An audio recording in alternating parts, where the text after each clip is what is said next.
Welcome to the Business Spotlight Series. My name is Mark McNulty. I am president of Action Coach Bluegrass. And today I have with me Stephanie Heeb, who is the founder and executive director of YourChoice Concierge. Welcome, Stephanie. Hi, Mark. Thank you so much for having me on today. Yeah, you're welcome. So today we're going to be talking about her business, her journey to business ownership, her challenges and best practices, and maybe share a little peek into what it's really like to build and operate a business. Now, if this is your first time on the channel, be sure to subscribe so you get notifications when new stories like this drop. So Stephanie, welcome again, and thank you so much for being here. Tell us a little bit about YourChoice Concierge and how this all came to start. Yeah, absolutely. So it is a service that provides hourly, flexible, administrative, personal, or virtual assistance. We want to serve as a delegation hub for people that need support, that need assistance, but don't necessarily need a full-time assistant or full-time support, or maybe people that aren't ready to hire. It is a big commitment. We want to be that service that they can come to and still get that support without all that pressure. So the business started, it'll be 8 years ago in February. I had always been in the corporate environment and supporting CEOs and CFOs and people of that nature, and loved my jobs, loved what I did, really passionate about helping people and making sure that they're succeeding. I just love being a part of that journey with people. Unfortunately, my last corporate job, they had decided to get rid of the division that I worked in. So they were giving us about a year to wind things down, wrap things up before they closed that division. And I decided to start supporting people hourly on the side. So I knew some people in Louisville that were starting their own businesses and needed a little help, whether that be marketing, whether that be running errands, setting appointments. Just wanted to do what I could to save some money while I was kind of in limbo, deciding what I was going to do after this role. I had always loved my job, so it was super important to me that I didn't feel rushed into finding a new one. I wanted it to be something that I was still passionate about. I didn't want to wake up in the morning and be like, oh, I have to go to work. So it's just something that I was doing to ensure that if I hadn't found that right fit, that it was okay for me to have that gap. Well, come to find out, there is actually a really big need for people to have hourly support. So my clientele kept building during that year, and the time came for me to leave the corporate world, and I decided that I was going to give it a go and try working for myself. So this is where we are. Okay. Awesome. So what are some of the most common services that people hire you and your team for? Yeah, absolutely. So most of our clientele, I would say the majority are small business owners and entrepreneurs. And we do offer personal assistance as well, but that's a smaller, I guess, portion of our clientele at the moment. But I would say the majority is that administrative support. So, that online research, that making appointments, returning calls, drafting emails, those types of things. And we also do a lot of one-off things. So people use us when they need PowerPoint presentations done, or they need help planning a trip, look into these tours and things like that. It's kind of all over the board, but whatever people do not have time for, or really it's not their thing or what they want to do, we aim to take off their plate. So it is customized to each client, and each of our team members has a different skill set, a different background, availability, so that we can really partner our clients with somebody that's going to be a perfect fit. Okay. So small business owners, as you know, from working with them, a lot of them need that. But a lot of the ones that I talk to and some of my clients struggle with trying to figure out, how do I use an assistant? Yeah. Do you get that much? Yeah, that is actually a big piece of starting with most of our clients. There are a few that jump right in and know what to do, but that's honestly more of the unicorn. So a lot of times we start with kind of just having people decide what is best to delegate for them. Some people can't even see the full picture when they're bogged down with so much to do, right? So it's really about having them take a step back and say, okay, what am I doing every day? What am I doing every week? What am I doing every month? What am I doing even once a year? Right? And kind of breaking that down even further. what is something I can hand off? What is something I have to do myself? And even breaking that down even further so that we can really develop a plan as far as, you don't want to delegate things that you're going to spend more time explaining, right? Because that's not saving you time in any way, shape, or form. So helping them really discover what those tasks are and what are going to be most productive as far as the time and the money. Okay. So tell me about your team. How many assistants, what's available? Yeah, so it's been building for quite a while now. I started out almost 8 years ago working directly with the clients just myself, and then discovered that I was working too much and I needed to practice what I preach, which is delegating. So it started out with just having a team member support me in the business growth. And then I decided, you know what, I would like to meet more people and develop a bigger team so that I have the capabilities to support more people. So it started from one person on the team, two, then to 10. We have, I think, about 40 right now, but everybody has different skill sets and different availability. So, they're not all actively working all at once, but the scope is wide, anywhere from, social media, marketing experts to event support, people that are in the event realm, copywriters, things like that. So they get partnered based on, the client that fits their schedule as well. So it's kind of a win-win for both. We have our team members that are excited about who they're going to be working with because they know it's the perfect fit for them.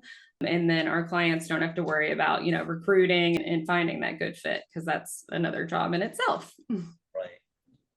So what makes your business different than, all of the VA companies? I get hit up every day with, we do VAs for this and VAs for that. And kind of what makes your approach different?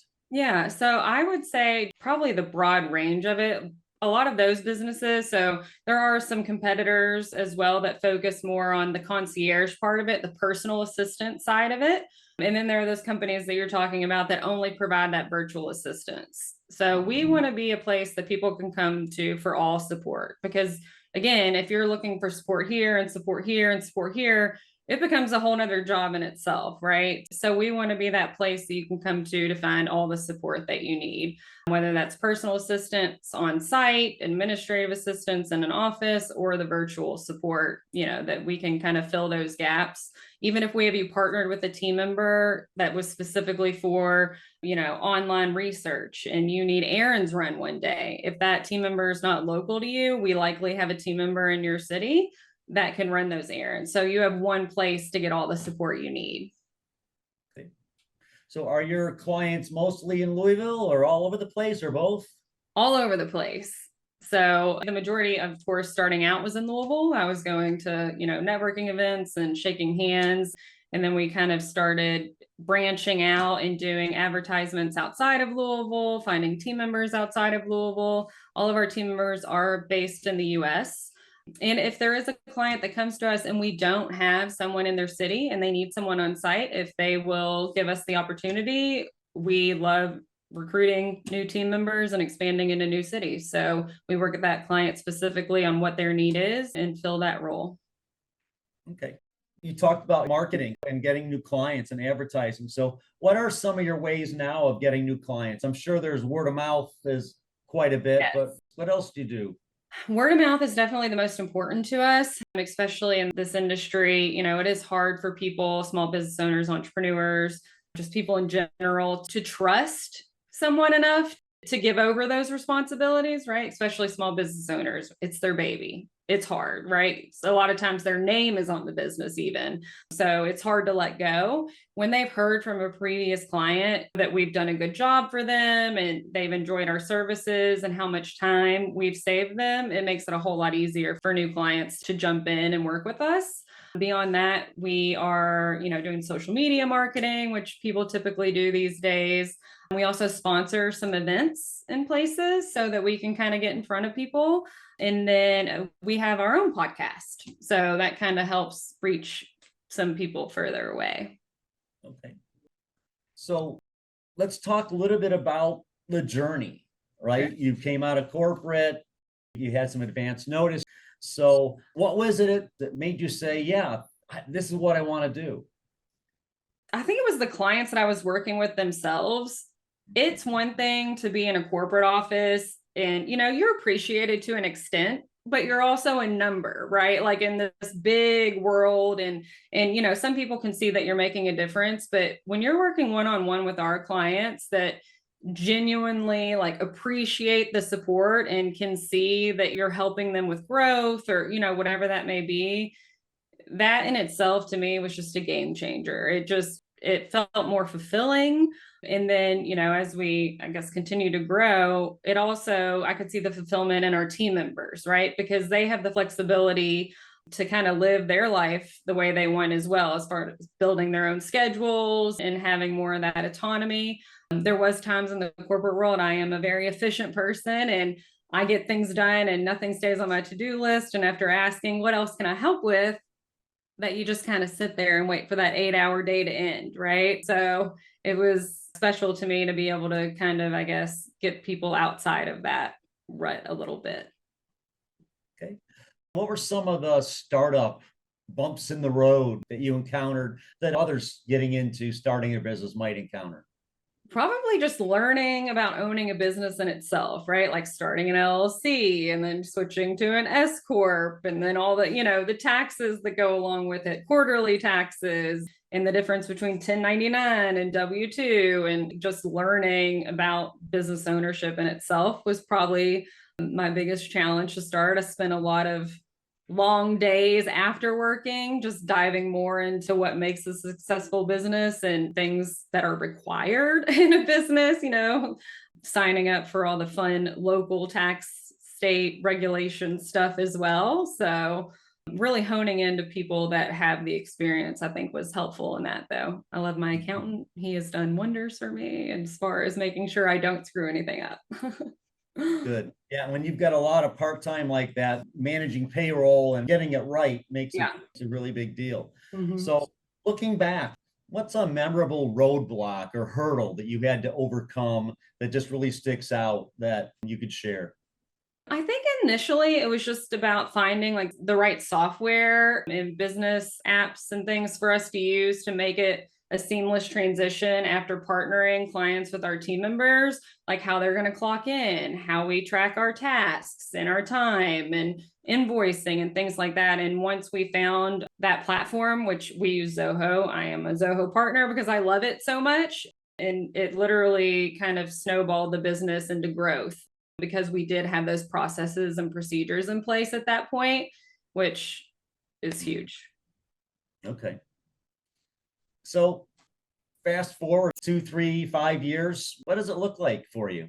I'm hoping just to continue to grow and to reach more people and support more people and yeah, just keep putting our name out there.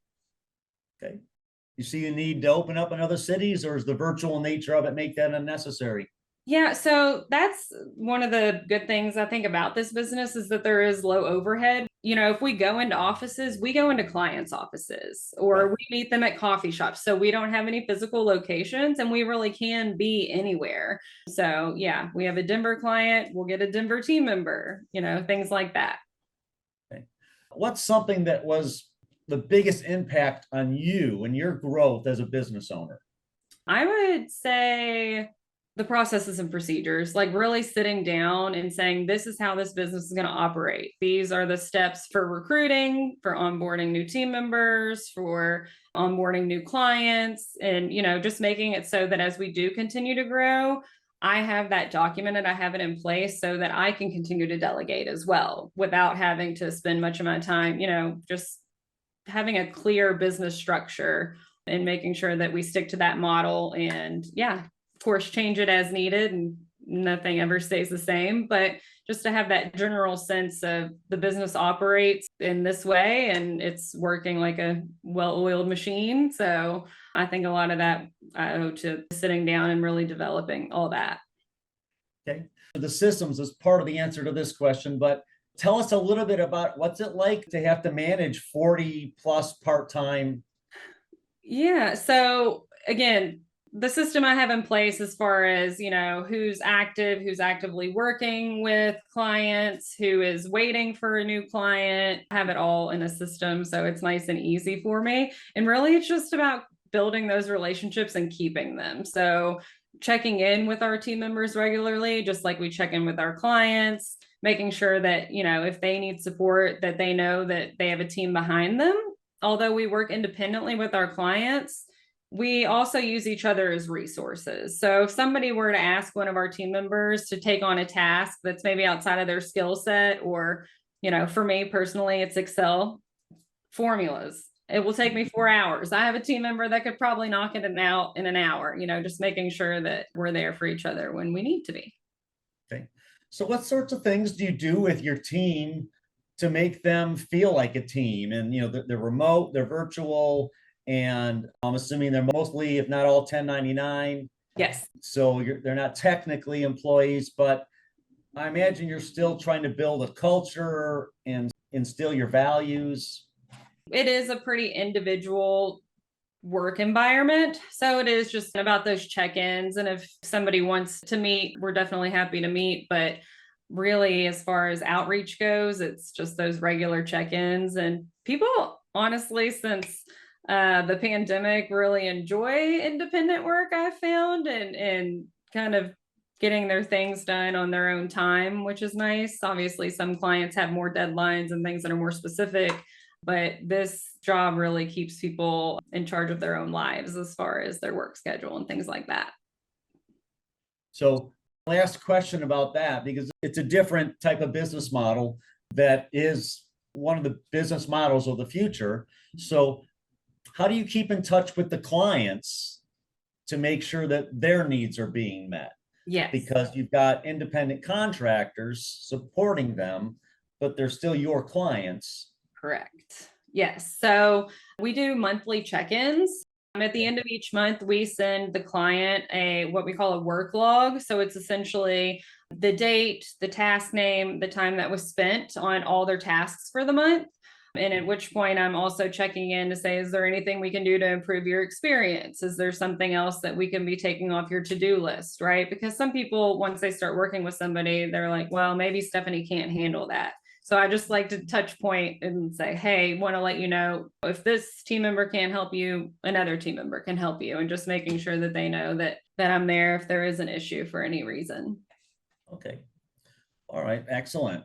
Just for some of our listeners, are you always looking out for people who want to join your team? Always. Yes. And that's the thing too, is, when our clients come to us, they're already overwhelmed. So although some of them have the patience to have us recruit somebody new, if it's a new city, right? We like to be able to give people the option to get started right away. And we like to give clients more than one team member as an option as well. We have what are called team member profiles that we build out when somebody is onboarded. It's essentially their resume, but with all their personal details taken off. So it'll say first name, won't say last name, won't say email, won't say phone number, because then I wouldn't have a business. And then it'll say their previous work experience. It won't say where they worked, but it'll say their title and what they've done in the past. And we also have each team member take a predictive index assessment and put a little bit about that on their profile. And then at that point, the clients have the option, right? They can go through those profiles. We can set up a phone interview with any of the team members that look like they might be a good fit before they get started. I can also pick for them if they're overwhelmed. But the point is that we have them ready to go so that they don't have to wait on us for support. So we try to keep our team member list stocked with people that are ready to start working. Okay. Awesome. Well, we've covered a lot of ground, a lot of ideas there. And again, a little bit different business model, but kind of the business model of the future for a lot of people going this way. So I've got, kind of a last few questions here, just kind of off the top of your head, first answer. So what is your key to success? I would have to say the relationships between the clients and our team members both, and keeping those relationships. We are a month-to-month service. It is a benefit for especially small businesses and entrepreneurs. If there's a lull in business, you don't want to pay somebody to sit around and twiddle their thumbs, right? So with that option, though, we realize that we have to prove our value for people to continue to work with us and want to work with us. So just keeping the relationships and everybody happy, I think, is one of the reasons that we've been so successful. Okay. All right. So what's your number one piece of advice for other business owners? I'm going to probably repeat myself again, but processes and procedures, just really knowing the steps in your business. It makes it a whole lot easier and ends up saving you time in the long run. And then, of course, I have to say, delegate, because you can't do it all yourself. And if you want to continue to grow, you're not going to be able to do it all yourself without handing some things off. Okay.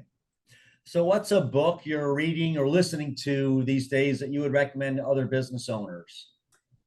Right now, I'm actually reading something not relating to business, raising emotional teenagers, because I have a 12-year-old that's about to turn 13. So trying to prepare myself for the next 4 years. But one of my favorite books is The 4-Hour Work Week. I've read it repeatedly. It's just a reminder to me to, again, process the procedures, set up those things that can be automated and things that will make the business more fluid and your life easier. So if you had one area of your business that you could immediately improve tomorrow, what would you pick? I would probably say finding new clients in a little bit more streamlined way. So right now it's kind of all over the place, networking events and word of mouth. And, it'd be nice to have more of a direct funnel, I guess, so to speak. Okay. All right. Excellent. I hear that a lot. That's pretty common. It's one of the small business challenges, right? Right. Now, before we get to my very last question, how can others learn more about your company and your services, whether they're looking for your services or if they want to join your team? What are the best ways for them to find you?